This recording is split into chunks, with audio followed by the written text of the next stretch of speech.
Hello, everyone, and welcome to another Grindhouse Massacre tournament match.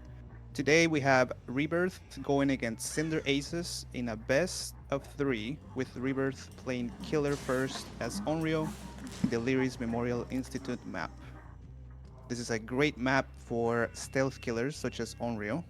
Typically, we see Ghostface as well in these types of matches, but Onryo is benefited also by the layout of the map. Very low visibility for survivors for killers such as this. As we see Onryo being played by Kaylin, teleporting across the map, trying to see if Kaylin can get some condemned onto these survivors. Seems like that condemn has started, so survivors will have to keep an eye out on for tapes to see if they can reduce that condemned onto them. Survivors seem to be stealthing out, though we do find our first survivor. This is Gray being tagged by Kaylin. We'll see if Kaylin decides to commit to Gray. Gray's taking Kaylin onto a tour of Lyris, but Kaylin is able to get the grab. If you recall, with the recent changes to Onryo, Onryo cannot be stunned while they are in demanifested. So Kaylin was able to use that to their advantage and are able to catch Gray by surprise. Very well played by Kaylin here. And finds Renato being played by Maka, I'm sorry, and gets another tag. These tags are coming in pretty fast, and it's not looking great for the survivors at this point. Kaylin has a lot of pressure. Kaylin has also um, Ruin doing work while Kaylin chases here. Now, Male is looking pretty good here playing Yunjin, winning all the 50-50s so far. Though Kaylin is able to extend that basic attack, and Male goes down as well. A lot of pressure here by Kaylin. And now Kaylin is going to get another fresh hook and onto another TP most likely to try to pressure this on hook as well. The on hook came kind of late, but Kaylin does lose a generator. That's good for the survivors team, but Kaylin is teleporting very, very fast across the map, trying to keep that pressure up. We'll see what the survivors team decides to do now, if they go for that on hook or they decide to stick to gens.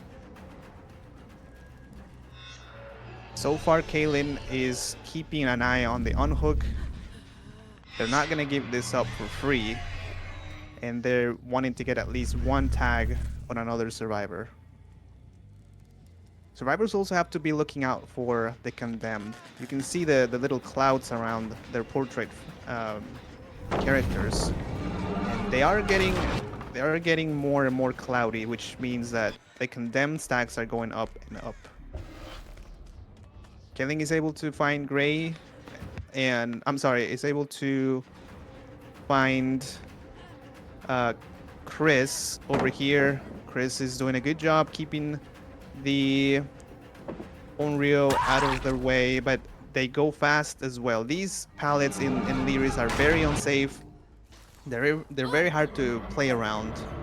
So it's no surprise that Kaylin, being also a short killer, being playing Onryo, is very difficult for survivors to see and react fast enough to the mind games. Kaylin goes back to the hook. We had a little bit of a glitch there. That was interesting. But Kaylin now has all the survivors injured, with the exception of Chris, who's on hook. But now this is going to be very difficult. It's going to be a hard decision for the survivors to either reset and then go for the unhook to stick the gens. And Kaylin is able to find some blood pools around this generator over here.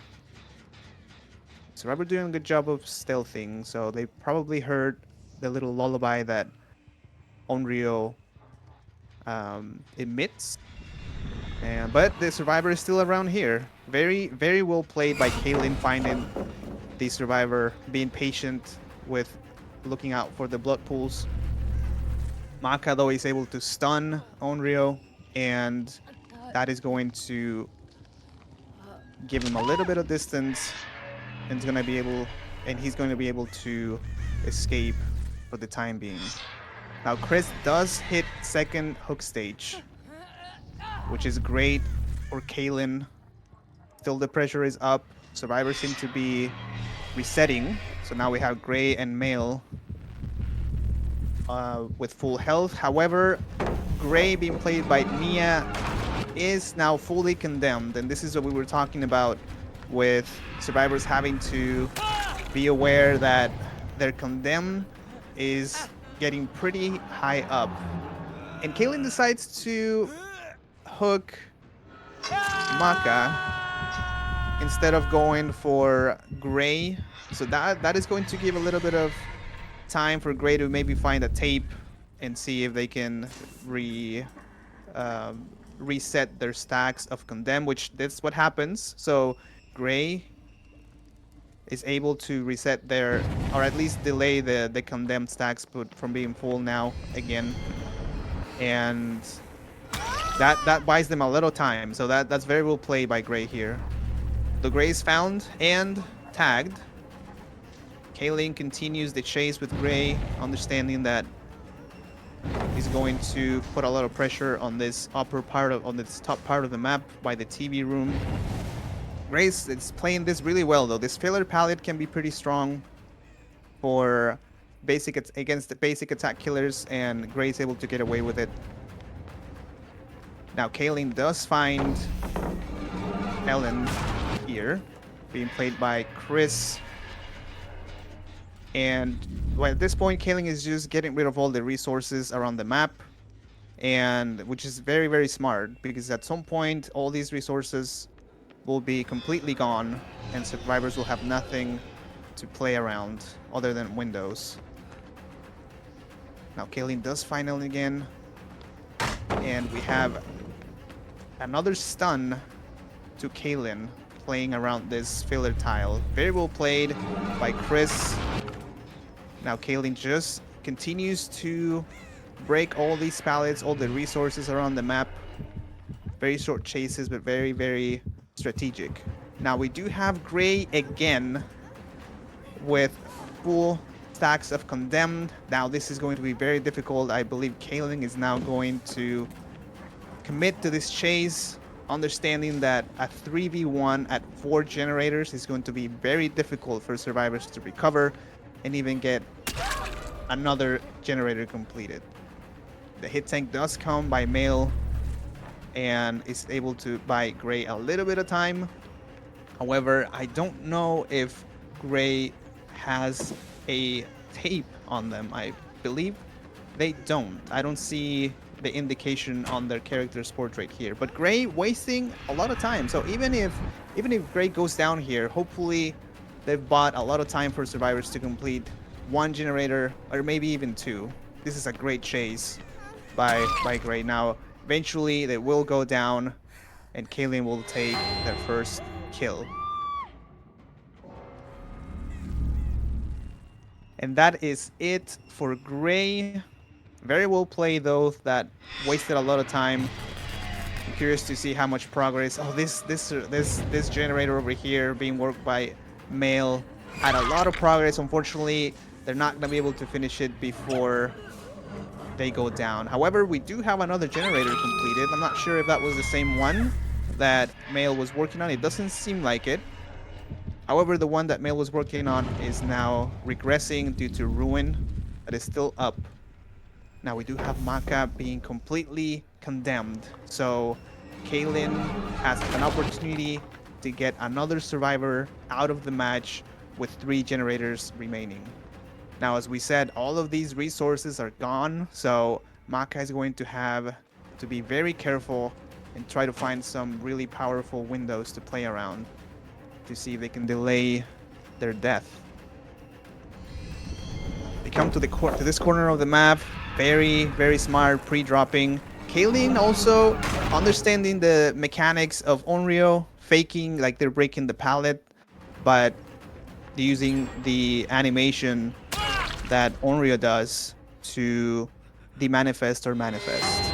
And that is going to be it also for Maka. They're out of the game with 2 generators left.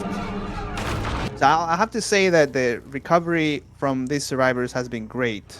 It was looking pretty grim there for a few minutes ago when we had Gray being gotten out of the game by Kalen, but survivors managed to use that time that Gray bought them to complete 2 more generators. So right now we have 2 survivors with 2 generators left. Kalen is going to commit to this chase with Mail. Everyone is dead on hook at the moment. So 10 hook stages for Kalen. Very well played here by Mail. Not sure if that is going to be enough though to reach this pallet, and that is not going to be. However, Mail is not fully condemned, so they are not going to be moried by Kalen. At this point, Chris is the only standing survivor, and we'll see what Chris decides to do. They're going to go out and try to reset Mail, or if they're going to hide out and maybe get a lucky hatch to save at least 1 hook stage. As we see Kaylin going around the map, demanifested, yes, so that maybe the lullaby can trick Chris into coming out of their hiding spot, but that seems like it's not going to be the case. Seems like Chris is going to try to hide for the remainder of the time. But we see scratch marks though. Now Kaylin knows the general location of Chris. That is going to be very difficult now to continue hiding. However, no, yeah. So now we have the reset on to Mail, and we have this gap pallet still up. Chris gives a little bit of a nod there to Kaylin as they continue the chase away from Chris. Now Mail is completely condemned, and that is going to be very difficult for Mail. Well, actually, Mail is able to use the tape to remove that condemned. However, they are found yet again. We do have this pallet around here still. They pre-drop it, and it's not going to get the stun onto Kaylin. Kaylin whiffs the basic attack. Well played by Mail, but that is going to be it for Mail yet again. So we'll see what Chris decides to do. I think Chris is going to just hide again, see if they can outlast the bleed out from Mail, and maybe try to save 1 hook stage by finding Hatch. Now Kaling is not going to give up. He's not willing to give that hook stage up. They're going to try to find them. They're going to be looking for pools of blood now that Chris is injured, whereas before they weren't. So the finding them was going to be a little more difficult for Kaylin, but Kaylin hears the grunts of pain here in the locker. Very, very well played by Kaylin, and that is going to be the hook onto Mail and the 11th hook stage for Kaylin. Mail is not wiggling, so that Kaylin is taking advantage of that, taking Mail as close as possible to the location of, Chris, to the location of Mail. So Chris was not wiggling, and now he finds. Kaylin finds Mail, and that is going to be the last hook stage for Kaylin. Very, very well played by both teams. Very entertaining. Very good recovery by this team of survivors, but it was not enough. Kaylin able to complete the 4K at 2 generators. So next we will have Cinder Aces playing Onryo. So we'll see you back in a few minutes. Hello, everyone, and welcome back to this Grindhouse Massacre tournament matchup between Rebiirth and Cinder Aces. We're starting match 2 of set number 1 with Cinder Aces playing Killer as Onryo, and we have the same map, of course. Now, Crystal, and my apologies, in the previous match I was saying Chris instead of Crystal, but I've been informed that the correct pronunciation is Crystal, so my apologies. And we start the first chase onto Warloff. And Crystal does get a relatively easy tag on Warloff being played with Jill here. Now, Warloff is going to take chase to this corner of the map where they have a pallet that they decide to greet, and I'm not sure that that was the best idea. And Warloff is going to go down. That is going to be the first fresh hook for Crystal. Relatively fast. We'll see what the survivors are doing at the moment, see if they can maybe get some generator progress. However, that was a pretty fast chase, so I'm not sure that that will be the case. Now, Crystal's build has a little bit of chase elements to it with brutal strength to break some of those pallets, a lot of these pallets that are around the Institute. So, very interesting choice. Very chase driven and is paying off. So now we have Crystal chasing Moi. Apologies if I mispronounced that. I believe it's Moi C math. And uh, Crystal whips the basic attack here. Very well played by Moi. Now, however, Moi is going to go down at the window. I believe that was a slow vault, maybe trying to save their life. I'm not sure, but that animation seemed pretty slow. Now, the first generator is completely repaired, and that is good news for the survivor team. However, we do have Moi still on the ground, and Crystal is trying to stack up their condemned while teleporting all around the map. Comes back to Moi. I think now Crystal may decide to pick up Moi to get the second fresh hook. And that is going to be the case, taking them to the TV room area. One of these side rooms over here. And that will be the second fresh hook. Now we do have Crystal going all the way across the map, teleporting using the televisions around the map. No survivors around this area, at least not that Crystal can see. These generators are being progressed though in the library area.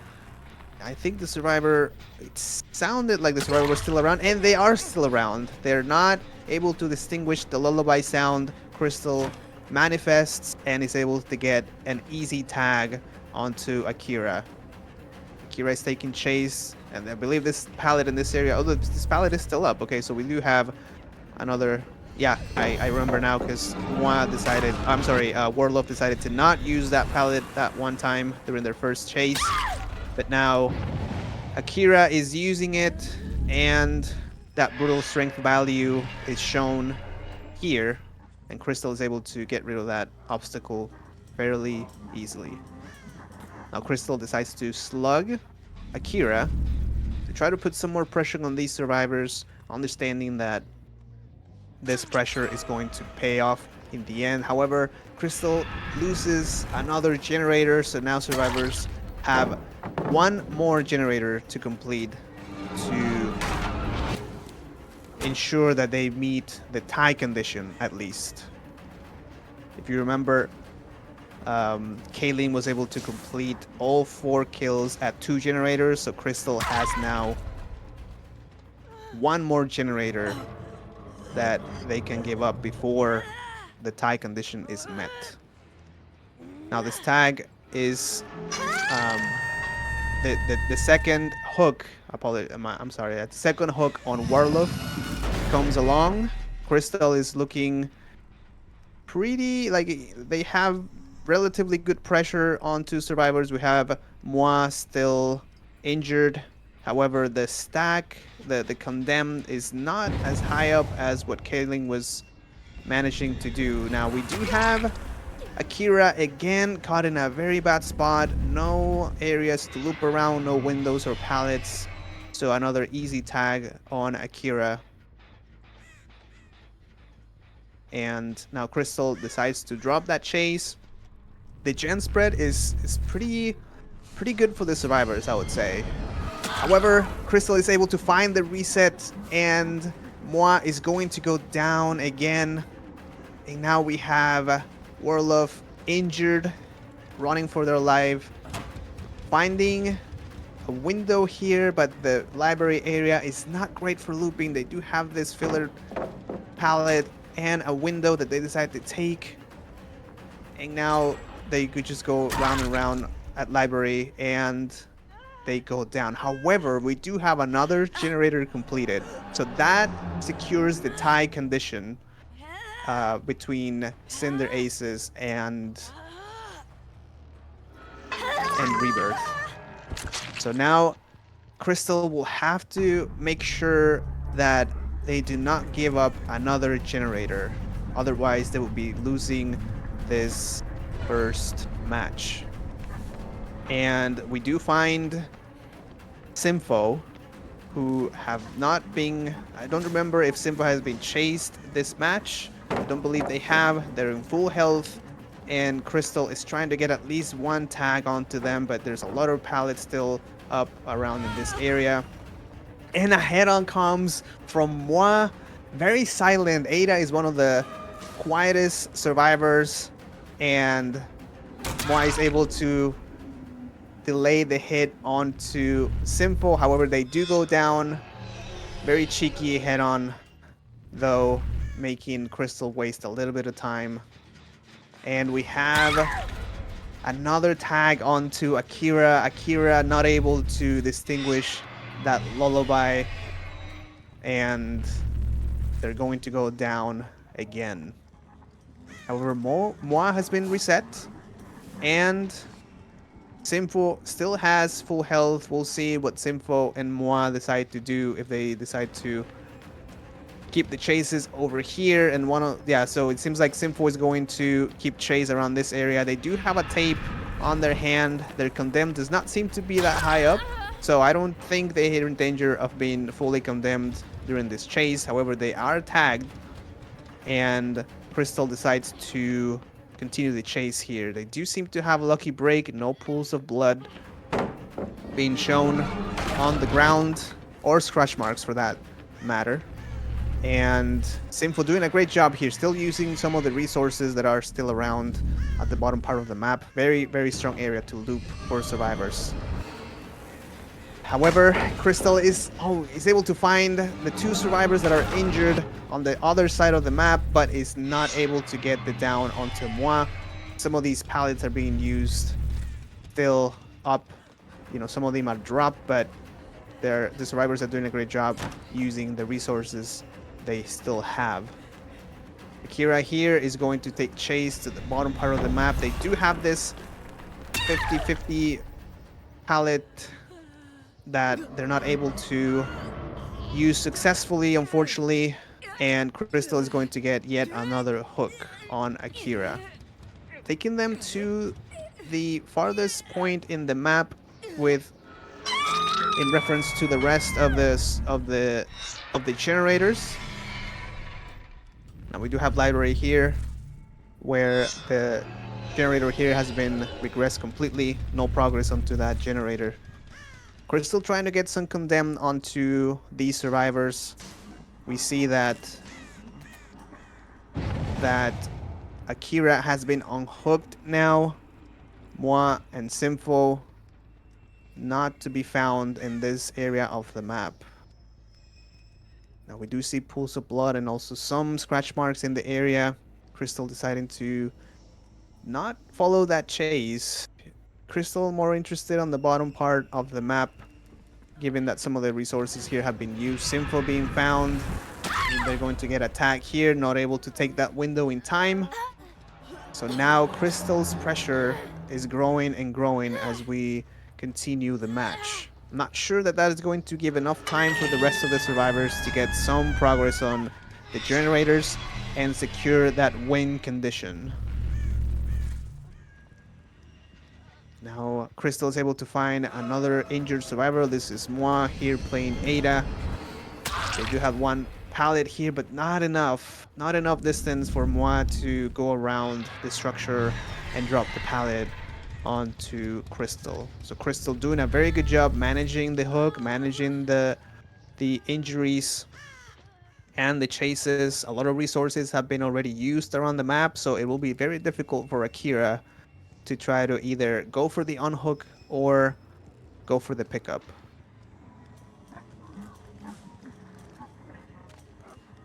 We do hear some grunts of pain here, and Akira is found again with a tape on their hand. They decide to take this vault, and Crystal is not able to get that hit. Too fast for Crystal, that medium vault, but nevertheless, Crystal is able to get the hit onto Akira, and now they're going to get, I think it's the second hook on Akira, but all survivors now have been accounted for. No one is in a position to continue working on generators. 2 on hook, 1 slugged, and the slug is found.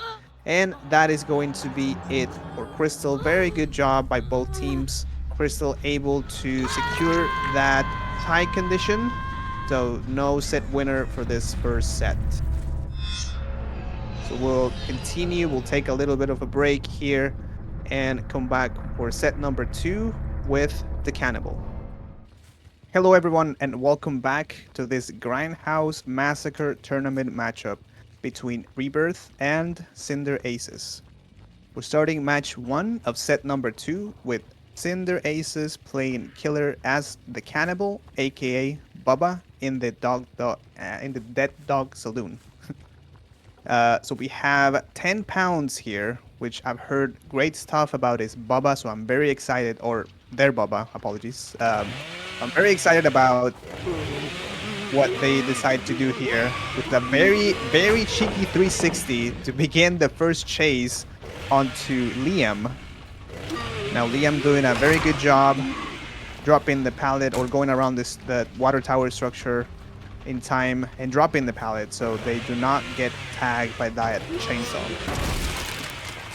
10 pounds decides to break some of these breakable walls. Decides to not break that pallet, but to go around the area to try to zone Liam around this area here. Very, very well played by Liam, however, using these windows back and forth, trying to escape 10 pounds, but not enough. And 10 pounds is able to get the first down onto Liam. And now we'll see where 10 pounds decides to hook. He's not going to go too much further from the area, getting their first pain resonance hook. So first fresh hook for Liam, and 10 pounds looking around the area here. There is a couple of 3-gen spawns that maybe he could try to keep, but the spread might not be enough in this area specifically here. Seems like the survivors have a decent gen spawn and may be able to put some pressure on to 10 pounds before Liam goes to stage number 2, because most likely they will not try to come on hook given that Bubba is patrolling the area. So 10 pounds looking around, making sure that no one is sneaking by to try to get that on hook. Liam now is going to go into stage number 2. Very smart by 10 pounds of pre-charging that chainsaw in case anyone decided to come last minute, and then am able to down the survivor. But that is not going to be the case. Liam is going to go to second stage. Not sure if the survivors will decide to leave Liam to die altogether. However, 10 pounds does spot a survivor around the area, and now I believe 10 pounds is now just going to stick to Liam and not allow the unhook. Now that he knows that one of the survivors is around, I couldn't tell who that was. I couldn't tell the character, but now he's just going to secure the kill at 3 generators. However, most likely survivors have been progressing generators, so I wouldn't be surprised if 2 more generators pop by the time Liam dies and is taken out of this match. That is going to be it for Liam. It was a decent first chase. He didn't use a lot of resources in the area, so survivors will still have a chance to use that area there. Now this generator on the gallows is almost done, but it's not quite there. So 10 pounds is going to be able to kick it, dry kick it, no eruption, nothing that will give him more gen regression other than a dry kick.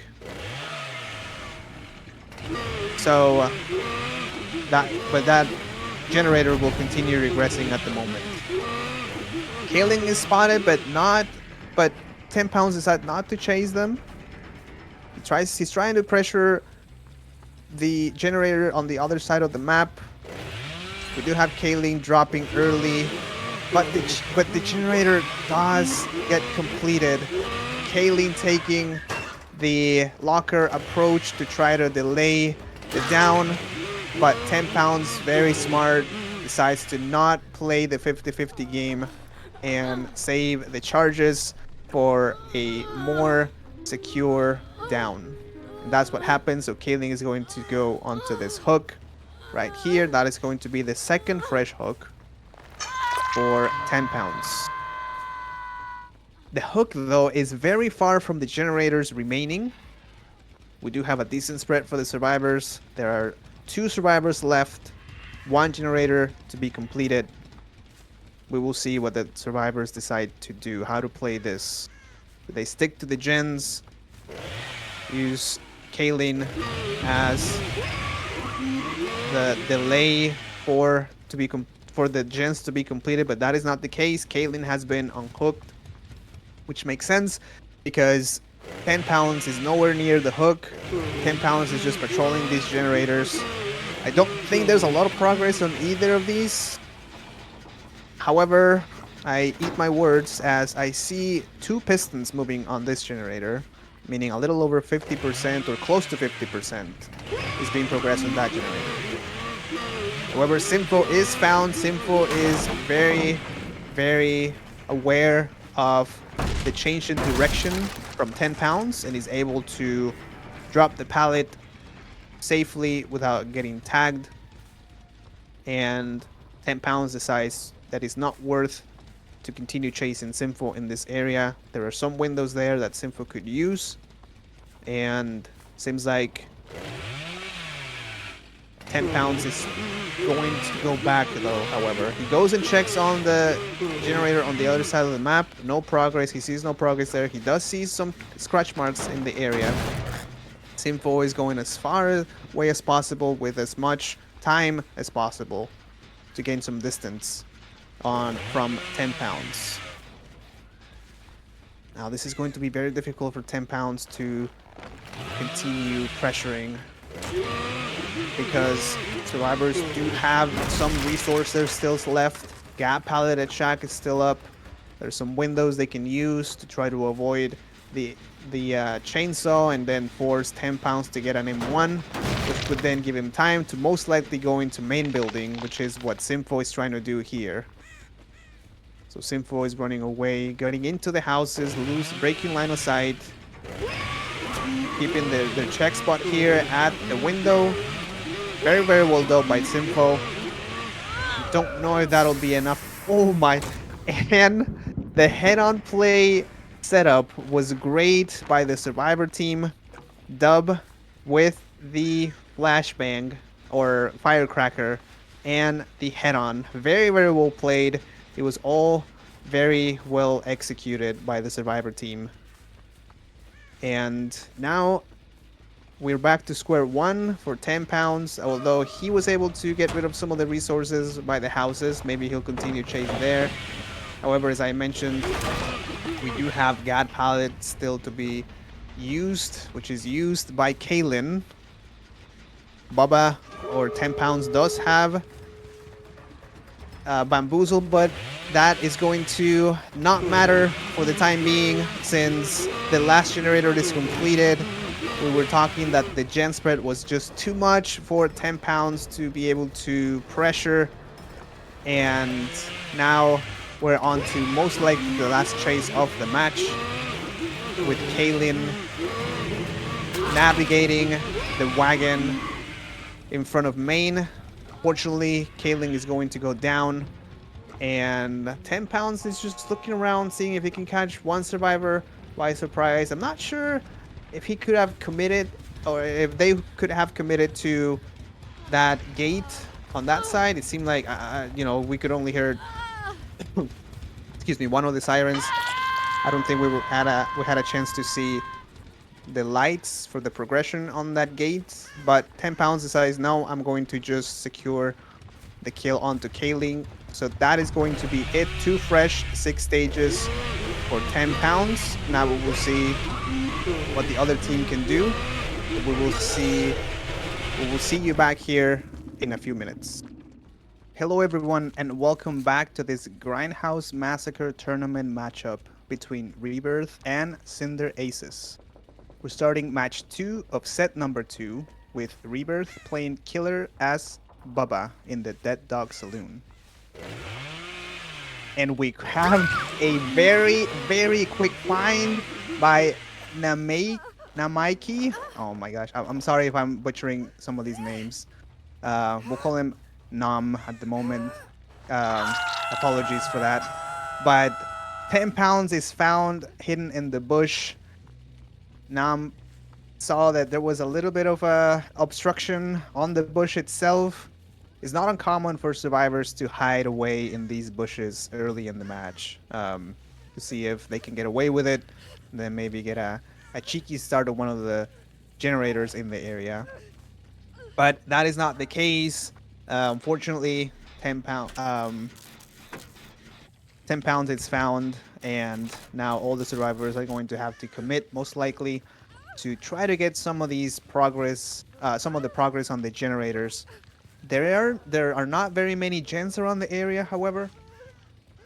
We have one there to our left, and the one on Gallows, and then we have Water Tower, and then the rest by the houses and the main building. So the hook placement is not the greatest for our killer in this in this RNG.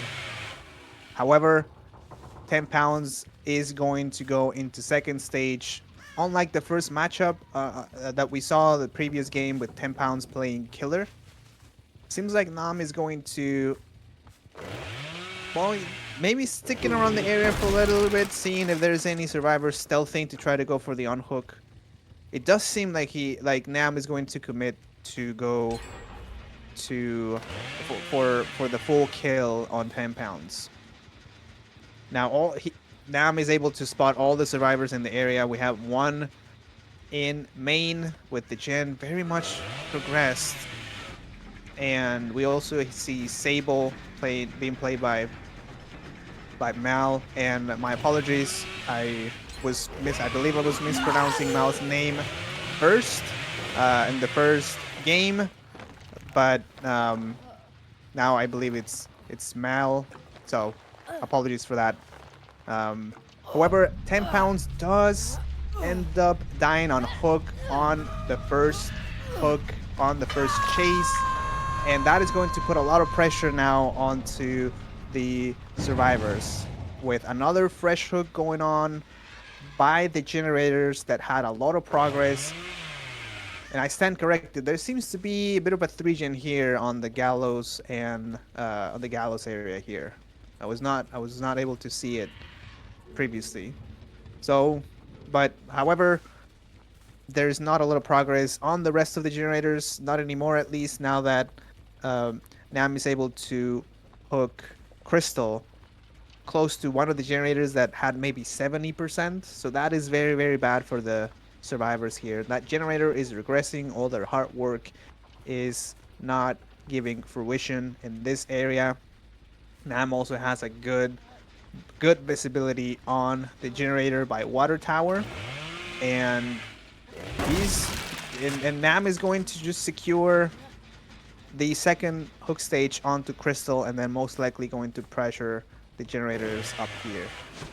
And that is the case. We have Gray being chased by Nam by this wagon pallet, by this wagon structure with a pallet. Gray doing a great job stunning Bubba here. However, Bubba takes care of the obstacles very fast with that gap pallet being thrown and broken relatively fast and with ease. Now, Nam, very, very good navigation of the stairs, not bumping into anything, and quickly catching up to Gray, who is going to take this basic hit, basic attack, and is going to put pressure on the rest of the team. However, we do have another generator completed, so now 3 generators have been repaired, 2 left to go. However, we only have 2 survivors left in the match. And one of them is being found around this area that has no pallets and no resources. However, Maul is able to navigate the area unscathed and get to this wagon and pallet structure with a stun on Nam. Very, very well played by Maul. And making it to water tower.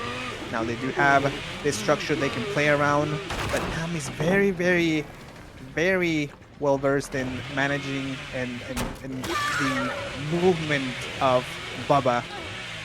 He's able to get this down, even though it looked like Mal was all the way through the window. The hitbox was still lingering, unfortunately, for our survivor team. And Nam is going to get the 3rd fresh hook on to the survivor team, and that secures the win condition for Nam. They are going to take this set. If you remember the last set we had, or the last matchup, I'm sorry, the last match we had, 10 pounds was only able to get 6 hook stages with 2 fresh. Now Nam has managed to get 7 stages so far with 3 fresh. Now Gray goes on to unhook Maul, and now they're going to, finish the game, try to finish as strong as they can.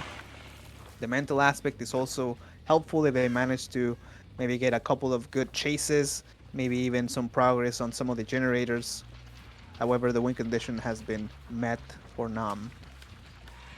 Very exciting match, very good mechanics being shown here by Nam, who is going to take an M1 hit onto Gray, and I believe that is going to be the last, or second to last chase. I'm not sure if Maul will decide to come by and take on the unhook. That is going to be the last fresh hook and the 8th stage for Nam. Nam does decide to go around the map. He's not going to give up that last the last hook stages for Maul that Maul has to give. The unhook comes along. It seems like that Nam is interested in just letting the survivors unhook and then going back and forth between unhooks and chases. We do hear a pallet dropped here by Maul playing Sable, taking the chase up to the water tower. I don't remember if that pallet has been dropped. I believe it has. Now I'm breaking some of the breakable walls around this area to open it up, giving Nam more visibility. There is this one pallet around the logs, and Nam decides to go around, and however Nam gets stunned. Was that a little knot there? I'm not sure. Maybe it was just the hair moving, but a little bit of an exchange there between Maul and Nam. However, Maul does go down, and Nam decides to take the chase. I'm sorry, the hook onto the basement. And now the last standing survivor is Gray. We'll see if Gray decides to come for the unhook. Gray is actually working on a generator. And they do have deja vu, so you can see the yellow bar, meaning on the repair progress, meaning they're progressing that generator faster than normal. I believe it's 6% faster progress. Now I'm trying to play mind games here around the tile very successfully. That was very, very well done by Nam. Very cheeky 360. Very, very well. Very, very, very good control of Bubba, which you love to see. You love to see that. So Gray is going to be the last survivor to be hooked, and the Rebiirth team is going to take the win for this set number 2. So we are going to have a set number 3 with Artist. So we will be back in just a few minutes. Hello everyone and welcome back to this Grindhouse Massacre tournament matchup between Rebiirth and Cinder Aces. We're starting match 1 of set number 3 with Rebiirth playing Killer as the Artist in Azarov's resting place. We have the first find very, very fast, very, very quickly. So Crystal here is going to get swarmed by crows. Nam is also playing again as Bubba. I'm sorry, he played Bubba previously. Now they're playing Artist as Killer. Crystal taking on to the crow again and using Lithe. Very, very well played. However, Nam plays it even better by getting that hit onto Crystal. Now Crystal decides to keep chase in the area around this pallet right here. Now they are in the area where this. I thought that bird was going to hit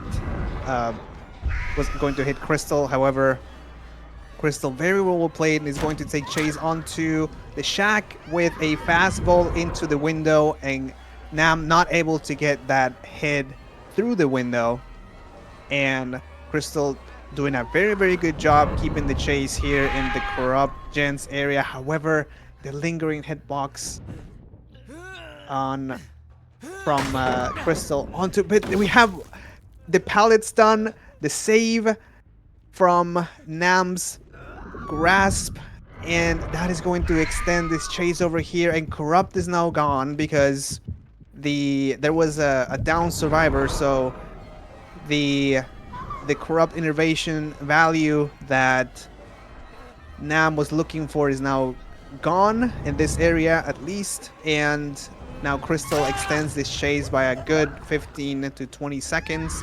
Very well played by Maka here. Very sneaky, and 2 generators in the distance pop. That is a very, very good start for the survivor team of Cinder Aces. Now we have the first fresh hook onto Crystal, and that is going to be in basement. Very tough area for survivors to come and unhook. However, 2 generators have been completed already, and this map is very, very notorious for having 3 and sometimes even 4 gen spawns, meaning either the top or the bottom side of the map have generators very close by, and one of the survivors is able to sneak around and able to complete the unhook onto Crystal. However, they do get swarmed by birds. I don't know if that'll be long enough. It will be enough for Nam to get a hit onto Maul. Actually, both. So both survivors get. I didn't realize that Nam sent 2 birds there. Very well played by Nam. So two hit, 1 down. The Crystal now is going to get picked up. Maybe not, maybe not. So Nam realized that there was a survivor around here. That is Maul. Maul is going to get a swarm of birds, and the survivors are trying to get Crystal up, but that is not going to be the case. they get 2 tags for their attempts, for their efforts. And we do have Nam with agitation, which is very commonly used when playing artists in this map to try to get value out of the hook placement. They choose specifically where they want to take their hooks so that it's where in an area where generators are either worked on or not progressed, and that means they can put pressure on survivors. Gray playing this area really well. Mid is a good area to play against a killer like Artist, losing or breaking line of sight, and that is going to be very well played by Gray. We do have a double swarm here with the add-on Severed Hands, which transfers birds. If there's a swarm survivor near another survivor that is not swarmed, then this add-on allows the swarm survivor to pass on the birds to them, making both of the survivors swarmed. We do have Thick Tar as well, which delays the survivors' repel action. And unfortunately here we have Crystal dying on second hook. Maul is not able to get the unhook. Nam doing a very good job of blocking the unhook hitbox or the animation, and unfortunately Crystal is now out of this match. We do have Maul taking chase all the way down to this bottom section of the map, not able to extend it any further. However, they do get Nam away from the, I believe it's a 4-gen on the top side, which is going to be very tough for the survivors to break. But now that the hook is being placed all the way down here by the, what I guess we would call it like little shack or house on the bottom part of the map. Now survivors have a chance to get some progress. However, we did see that this generator here at the bottom part of the map was being progressed, and Nam seems to think that there is a survivor in the area. However, seems like one of the survivors, I'm not sure if it was Maka or Gray, are able to complete one of the generators on the top side. Now instead of a 4-gen, we have a 3-gen over here, and Nam recognizes that and decides to leave Maul on a hook, and that gives time for one of the survivors to go and get the unhook. Nam did have a cheeky crow set up for it. He's only able to get Killer Instinct, not able to hit one of the survivors with it. But Nam has now information on all survivors, with 2 being down, most likely resetting at the bottom of the map. And we have Gray here getting tagged, unfortunately for them, by the swarm of crows and another idle crow being launched. Very well play there by Nam, blocking the way for Gray to continue the chase up to the top side of the map. However, the survivors are able to complete the generator at the bottom part of the map, and also Gray is able to extend this chase by faking the vault onto that structure. And now the reset is complete for Maka and Maul. And now we see Nam taking the hook all the way down to this section of the map at the bottom by the bus, by the fun bus. Nam is trying to see if he can get some Killer Instinct from the crows being launched in this section. However, unsuccessfully, and Nam doesn't seem that concerned about the top side of the map with the generators being over there. Nam knows that 2 survivors were working on the generator at the bottom, and understands that has enough time to come up here and see if they can pressure some of these gens. He was also looking around, looking for any survivors that might have crossed the middle section of the map. Nam did not see anybody, and Nam was correct. They were correct. They are not concerned right now for the generator being progressed. It's able to get information on all three survivors. They're all on this part of the map. Nam waiting there for maybe a pallet stun that did not come from Maul. Maul now is swarmed. Has a little bit of time, but with the add-on thick tar, that's going to make it difficult for Maul to complete the repel action before Nam is able to launch another set of crows and another crow. And that is the case here. So Maul is going to go down. Nam is going to get the pickup quickly, use agitation to take their hook right here. Seems like Nam only has one pain resonance hook left. And they do have Noed as a last resort in case the survivors are able to complete another generator. That is about the two. That's the only perk that we have not seen, of course, because there is no end game being triggered just yet. However, that might happen any second here if the survivors decide to stick to one of the generators here on the top side. No one is showing their face. However, I eat my words yet again. Gray is caught.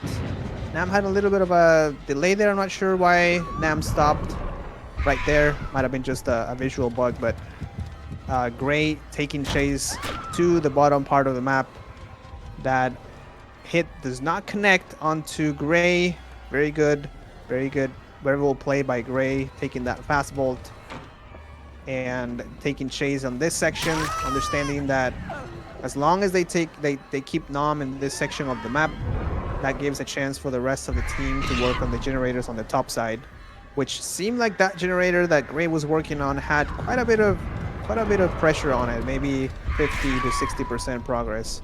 With the three birds here set up that Nam had, it was very difficult for Gray to get that repel action before another row came their way. So that is going to be the down onto Gray. Survivors, though, are doing a very good job of keeping Nam away from the generator area. If you can see, it takes quite a bit of time for Nam to come all the way down and all the way back up to get pressure onto these generators. There was one survivor, though. One survivor, or at least one survivor on the bottom side, just sticking around, getting the unhook. And however, we do have one generator here. I'm sorry, one survivor on top that was trying to be sneaky, trying to stick around the area to see if they could get progress on these generators. That is not going to be the case. However, so Maul is going to take a tag here. They try to avoid the birds. That is very good on Nam's part. Zoning the survivors from going into the midsection. We do have one. Nam is able to hear the footsteps here. However, Gray trying to sneak by, trying to get to the top part of the map. Now two survivors are injured, and Nam has already preset this couple of birds here in the area. Decides to not use either of those. So now we'll see what Nam decides to do. That is not going to connect. That last bird that Nam had available does not launch in time. However, is able to go around the structure, around the pallet, to get Gray out of the match. Down and hooked. Now that is going to make it very difficult for the survivors now, as two of them get swarmed by the same bird. It seems like Maul quickly jumps into one of the lockers to complete the repel action immediately at the cost of some distance. Maul is just hanging around the hill over here, And now I'm understanding the mechanics of artists and understanding that even though Ma was at an elevated structure, he's able to get the storm and the down. So now Maul is being slugged as Maka is the only survivor left. We will see what the survivors decide to do right now. There is no possibility for any other generator to be completed, and the only thing left for survivors to do is maybe save some hook stages, but we'll see if they're able to do that.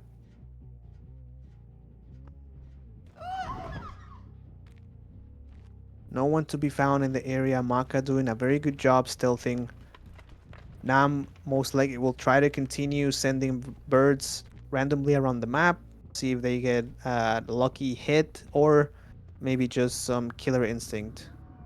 One thing to note as well is that, and Nam is about to show us here, the birds launched by the artist that go through lockers do give artists killer instinct. So Nam understands this mechanic very well. He's trying to use it to their advantage, seeing if they can get some killer instinct around the map, either through lockers or through any of the structures around. Maul decides to go all the way around the corner of the map, and Nam decides to pick them up. The only hook around the area is basement, so that is going to be where Nam takes Maul.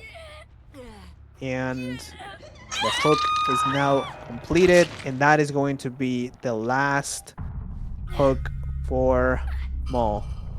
Now, the only thing left for Maka to do, which is very smart, is waiting around the area, dropping and picking up their items so that crows do not build on top of them. Ooh, I think that is going to be Killer Instinct for Nam.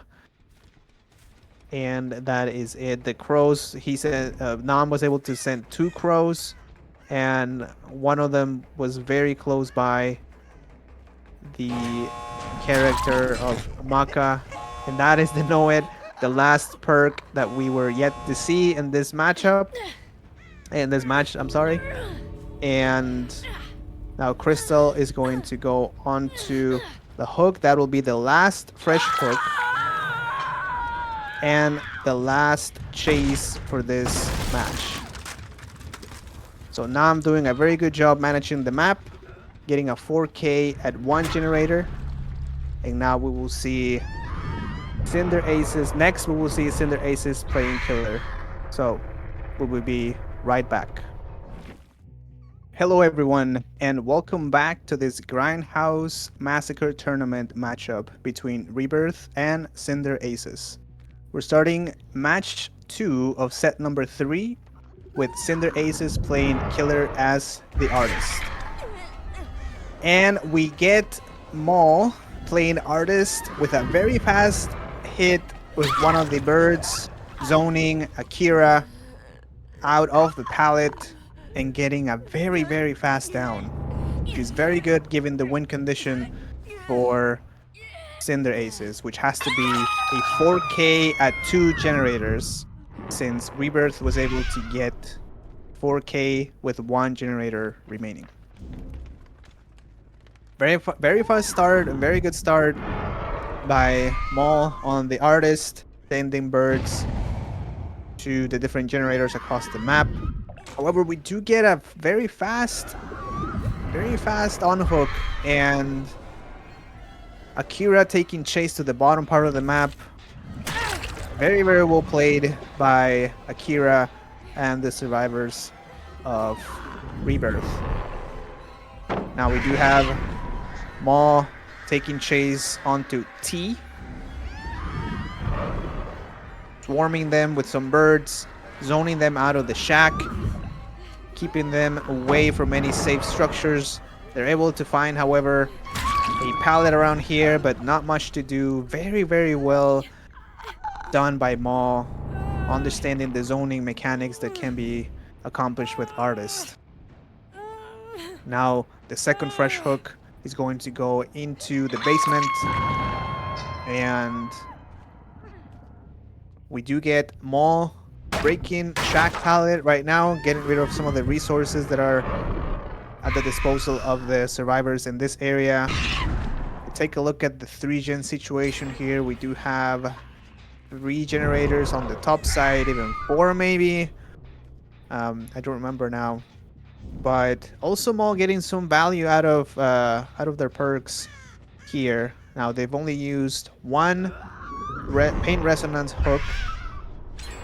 They do have agitation, which was the same perk also used by the killer on the previous match, because that hook placement is very important in a map like Azeroth's Resting Place.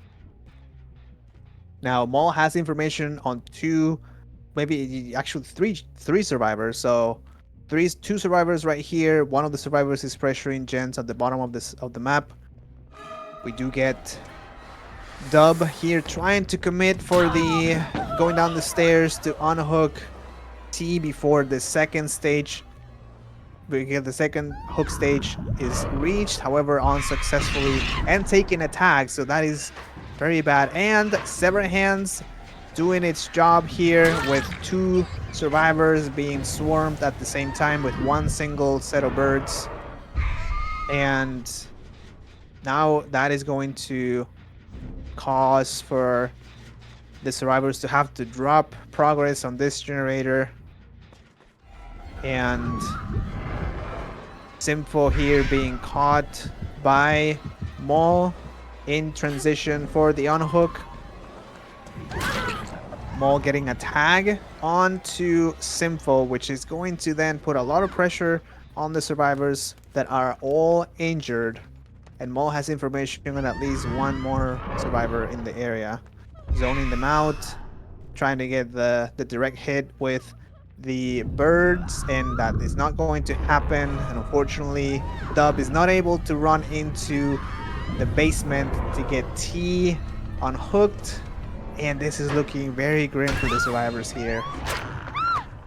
Smartly, Dub is going to force the locker pullout over here, but that is going to buy just a little bit of time for the survivors. At this point, with the setup that Maul has on the top side of the map, it's going to be very difficult for survivors to complete even one generator. Maybe they'll commit to the one on the bottom part of the map, but Maul is not worried about that. Maul is worried about the win condition, which is 4k2, which is 4 kills, all 4 survivors dead with 2 generators left. We do have a reset between Akira and Simfo. Dub is still on the hook, and Maul is checking the choke point here in mid, trying to see if Maul can spawn any survivor, and both survivors at the same time decide to attack the middle portion, splitting Maul's attention and having now to watch out and go back to Dub's hook. This is not good for the survivors. I mean, this is pretty much all they can do. Try to get a double on hook right here. Oh, and that hit did not connect onto either of the survivors that are not on hook. It actually hit Dub.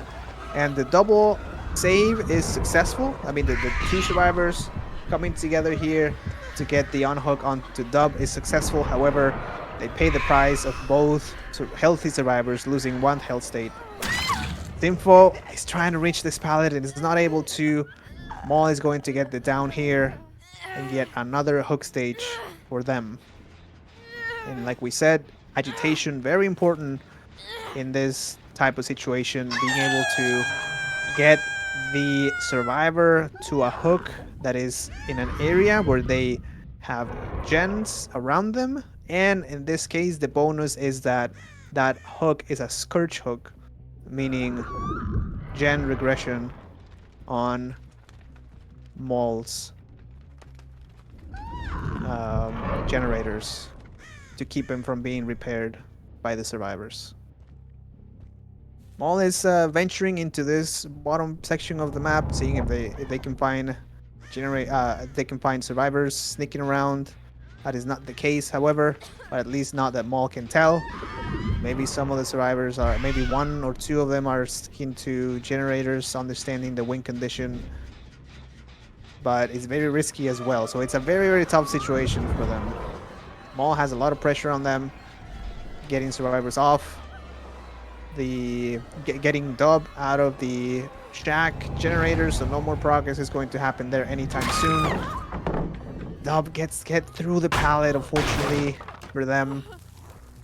The pallet is gone and the down is obtained.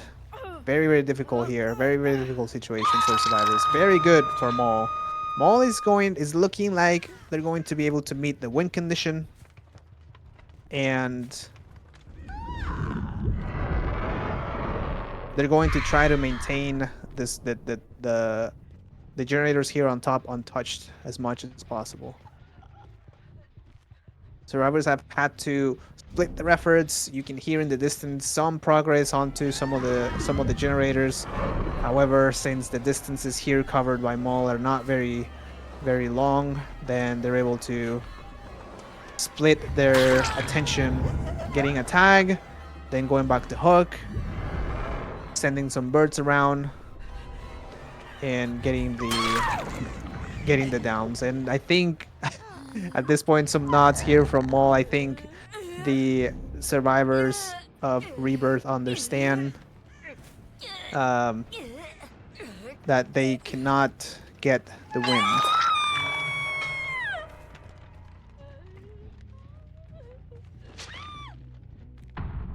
So Cinder Aces is going to most likely take this win. Well, they will for sure, because now we're only at 3 generators. And Maul has spotted the last generator, Sympho. No exit here for Sympho. No way that they can escape this area here. The birds are going to start the swarm onto Sympho. And since the win condition is generators completed first, they have not been able to complete 2 more generators required to get a tie condition for this last set. And that is going to split the wins here between Rebirth and Cinder Aces. And that is going to conclude in a tie. So both of them get 1 win. They tie 1 set. And the rules say that that will be a tie condition. No, we will not be repeating any of the sets at this stage of the tournament. That will come out later as needed. But that is going to be all for us here at the Grindhouse Massacre. Very well played by both teams. Thank you all for joining. We do have some matches for the tournament tomorrow, and we hope to see you then. Hope everyone has a great rest of your day, and thank you again for joining.